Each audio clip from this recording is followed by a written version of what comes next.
If you guys want a good laugh this morning, head over to the White House TikTok and then look at the comments and then come back and let me know what you think.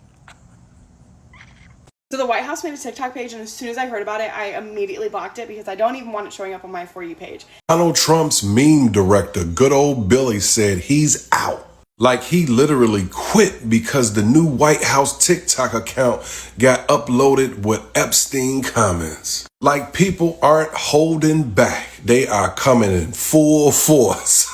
He tweeted out, serving as director of digital content for President Donald J. Trump was the most meaningful and intense chapter of my professional life. But if you thought it stopped there, hell no. Look at the shit that they putting on the White House TikTok account. People aren't holding back.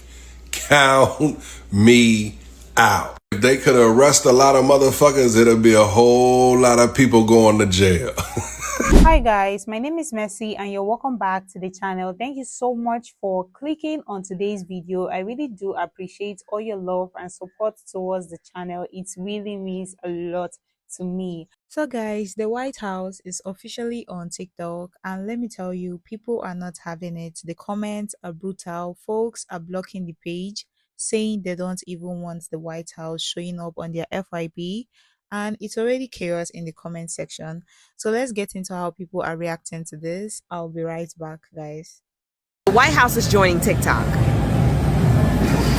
The White House is joining TikTok. According to Reuters, the White House will have an official TikTok page.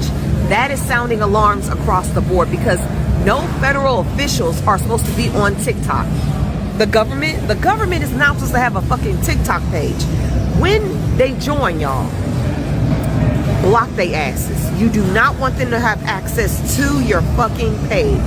I know I will be blocking them. There is no way in hell they're gonna be able to see my shit because that's easy pickings from them. And plus, all the people that are on TikTok that are in this country that may not have status, no, we're not doing that. Block they asses. And it's not just coming from me. This is according to Reuters. Reuters is saying this shit.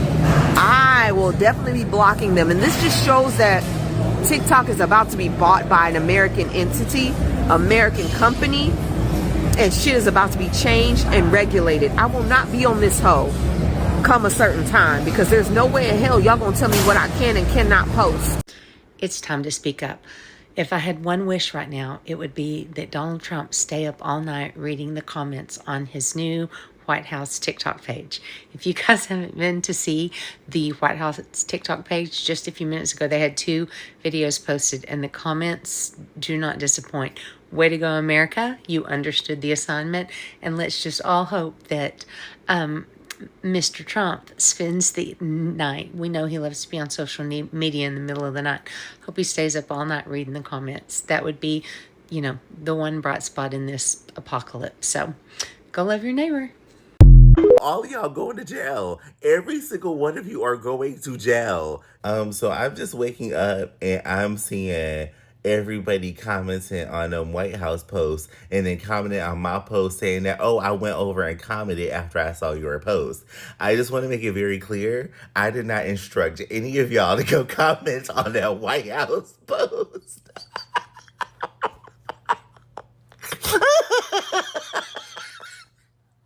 I did not tell y'all to go comment on the White House page. Just so you know, the National Guard is probably waiting outside your front door right now because you went over there and commented on that post. And I will not be taking responsibility for any of y'all. Y'all went over there yourselves. Those were your fingers typing those comments and posting those pictures. And you just need to be prepared to go to jail. So don't y'all try to implicate me in the reason why y'all commented on the White House page.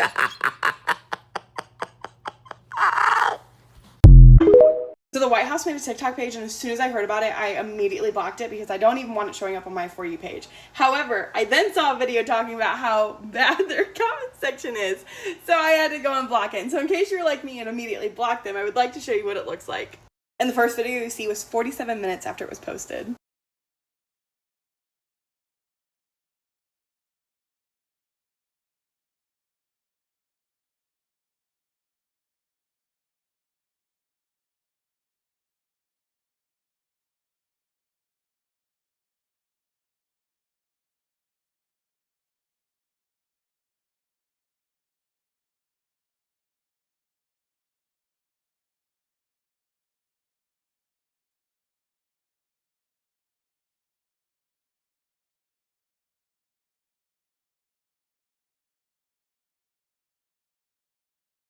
The White House is now on TikTok. And let's just sit with that for a second. This is an administration that calls China our biggest adversary, has spent years calling this app a national security threat, so why would they officially join a platform that they themselves say is poison? Like many of you, I've spent the last 9 months following this story very closely, and after all of the research I've done, there is one thing that I can say for certain, which is that nobody is telling us the whole truth. But they have left behind clues, and when you look at those, a terrifying picture starts to form. And I want to connect some of those dots for you now. We've been fed a very simple story here, that there are one of two options that are going to happen. Either A, TikTok gets sold to an American buyer, American company, or B, it gets banned. And this fantasy, I believe, was designed to make us stop asking questions. First of all, a sale is impossible. China's government would never allow ByteDance to sell its algorithm. This is not a piece of software. This is a crown jewel to China. This would be akin to selling, I don't know, Coca-Cola's secret recipe or the blueprints to building a stealth fighter jet. Like, it is not for sale. End of discussion. The ban would be politically suicidal. I mean, to erase an app that has 170 million Americans weeks before the midterm elections, this was never going to happen. It was never an option to happen. So if the two options we've been given were never really options in the first place, then what is the real deal that they've cooked up behind the scenes? If you ask me, the real deal looks a lot more like a hostile takeover, because the real deal was never about ownership of data. It was about seizing operational control, and they began that seizing back when they initiated Project Texas. I believe that was in 2019, 2020. And the plan is for Oracle, who right now is housing the data from Project Texas, to become the permanent babysitter with a lot more loopholes. And in order for that to matter to you, you need to understand who is at the helm of Oracle, which is Larry Ellison, somebody I've talked about a lot on my channel and is arguably my arch nemesis. This man is anything but a neutral referee. He is one of the top donors and closest allies of the current administration. He is the largest private funder of the Israeli Defense Forces in the world. IDF, largest private funder in the world. He's a close personal friend of Benjamin Netanyahu's, and he just took over CBS with his son and immediately cut Stephen Colbert from the lineup after criticizing Trump. This guy might be the CEO of Oracle, but he is not just selling database software. He is the funder of a foreign military and a man who buys news networks to silence critics. This is who he is. And now his company Oracle is being handed the power to inspect every line of TikTok's code, to vet every algorithm update, and to effectively control what you see on your For You page. No matter how they end up framing this, this is anything but a sale. It's a hostile ideological takeover, and ByteDance might keep its financial stakes in the company, but Ellison's Oracle is going to seize all of its control. And the single biggest piece of evidence that tells me this has nothing to do with security and everything to do with ideological control is the fact that my dad works for the government, not like this administration, but for the state government. And as of right now, TikTok is still banned from his phone. He is told that TikTok is still not safe, and the ban is still active on his government-issued phone. It does not exist in the App Store for him to download. And why is that? Well, because the threat was never actually the app itself. It was who controls it. And the White House is confident that their guy now controls the narrative. So for them, it's a safe space, but for regular government employees or for everyone else who is told to abide by these rules, well, the rules still apply. The platform hasn't been secured by anybody. It's been weaponized by the White House. This coincides with the community guidelines updates that I made in one of my last videos. You know, how will content about the US military aid or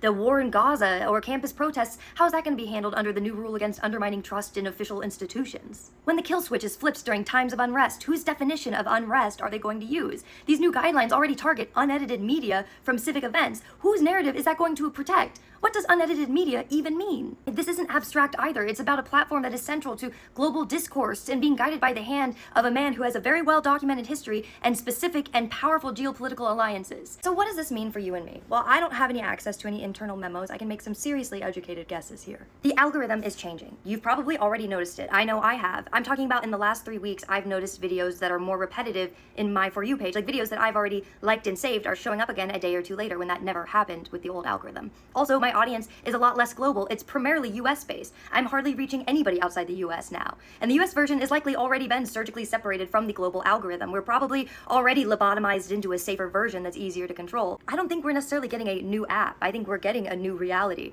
It's not that we're gonna have to download a new app that's called TikTok US or anything like that. I just think that the app that we do have is being fundamentally altered from the inside out. Look at the global policy changes. I mean, the soul of the platform is being replaced. They've traded the risk of foreign manipulation for the certainty of domestic control. The White House has joined TikTok because they know that they've won.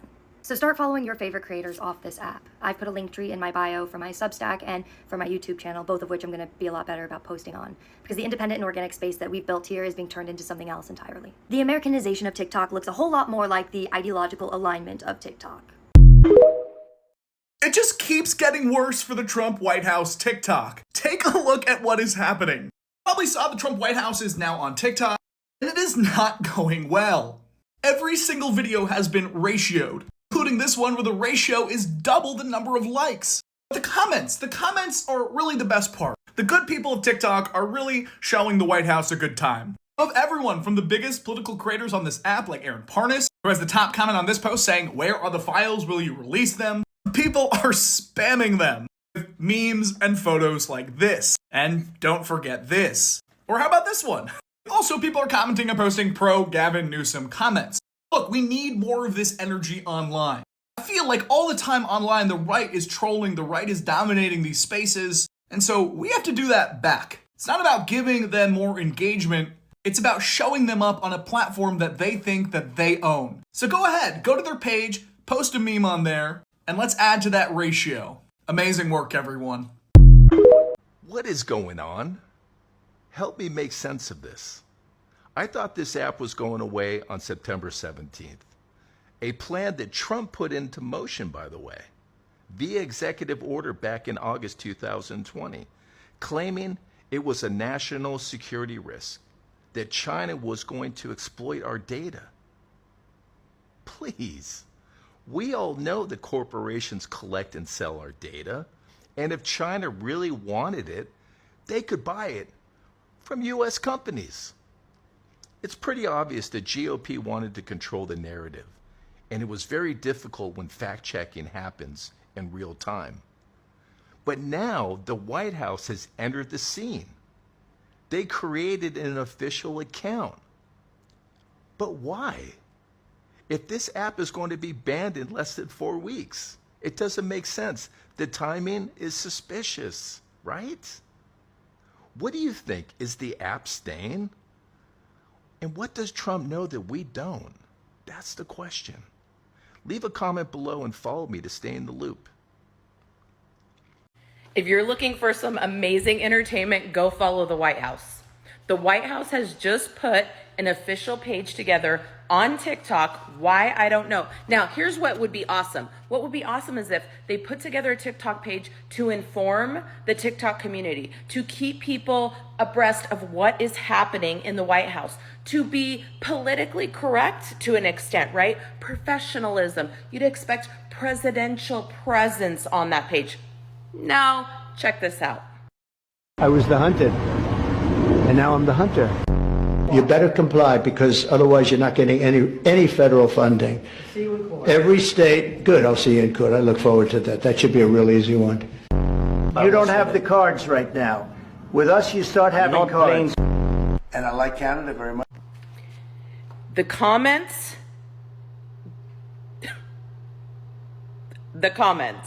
Next freaking level. They apparently did not think this through all the way. It's just so, I guess it's not anymore. I want to say it's like surprising, but it's not surprising anymore. Like, who? You're not helping. Okay? You're hurting him even more than he hurts himself. Just when I thought I was having a day, I popped over to the brand new White House TikTok account and perused the comments section, and boy, they're fighting for their lives over there in that comments section. That's pretty fucking funny stuff.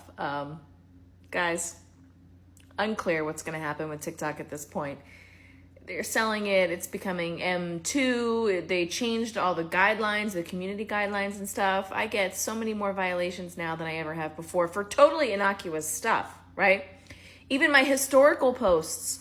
I talk a lot about racial justice and racial history in this country.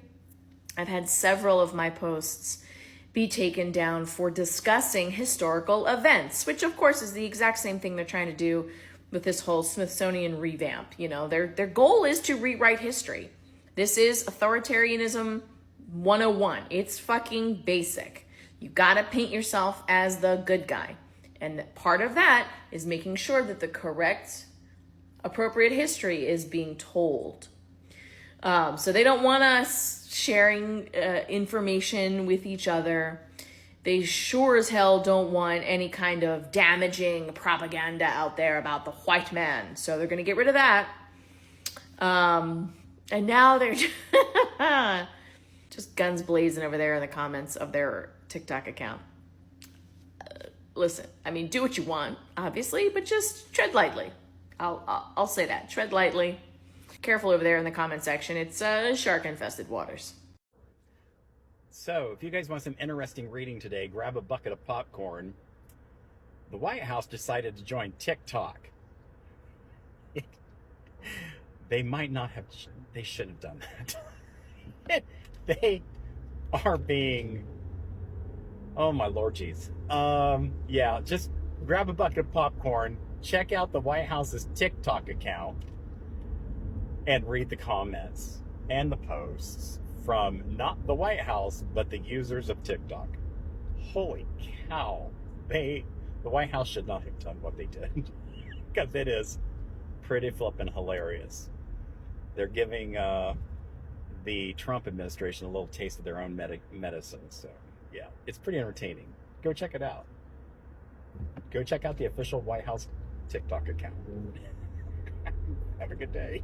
Listen, I know the comments are hilarious, especially all the drop the Epstein files one, but you all need to be careful. It's funny, yeah, but it also shows how little trust people actually have in their government.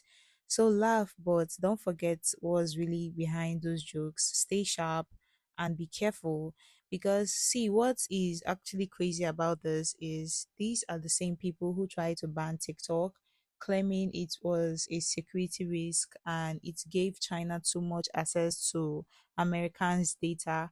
And now they are here running their own accounts on the same app they wanted to kill. So don't get too comfortable with that, because if they are on here, it's not just for fun.